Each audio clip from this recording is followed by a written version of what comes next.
السلام علیکم ورحمۃ اللہ وبرکاتہ۔ مجدد منور الفسانی شیخ احمد سرہندی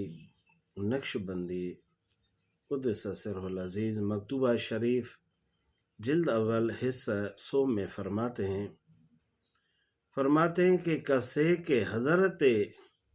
امیر را افضل از حضرت صدیق گوید، جو شخص حضرت علی رضی اللہ تعالی عنہ کو حضرت ابو بکر صدیق سے افضل کہے اور یہ عقیدہ رکھے، از جرگہ اہل سنت میں برآید، یہ کہنے والا شخص، یہ عقیدہ رکھنے والا شخص اہل سنت و جماعت کے گروہ سے، جماعت سے نکل جاتا ہے، کیونکہ فرماتے ہیں اجماع سلف بر افضلیت حضرت صدیق بر جمیع بشر بعد از انبیاء علیہم الصلاۃ و تسلیمات منعقد گشته است۔ اجماع سلف متقدمین علماء کرام صحابہ کرام کا اس بات پر اجماع ہوا ہے، متفق فیصلہ ہے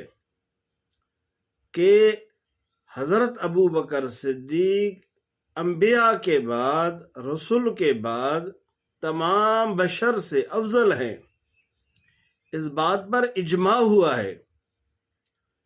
احمق باشد کے توہم میں خر کے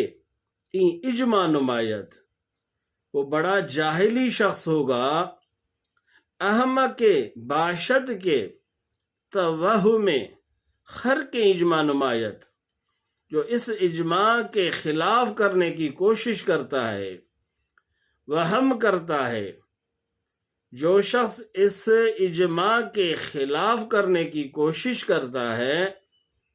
وہ شخص بڑا ہی احمق ہے، نادان ہے، بڑا جاہل ہے کہ جس پر اجماع ہوا ہے اس اجماع کو یہ توڑنے کی کوشش کرتا ہے۔ میرے عزیز، اس بات کو سمجھیں، جو لوگ یہ عقیدہ نہیں رکھتے وہ اس اہل سنت والجماعت کے گروہ سے خارج ہیں، یہ کبھی بھی نقش بندی مجددی اہل سنت والجماعت میں سے نہیں ہو سکتے، کیونکہ ہمارے شیخ،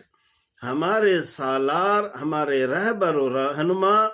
شیخ مجدد الفسانی کا یہ قول ہے، جو شخص یہ وہم کرتا ہے، ایک تو پاگل ہے، ایک تو یہ کہ نادان جاہل ہے،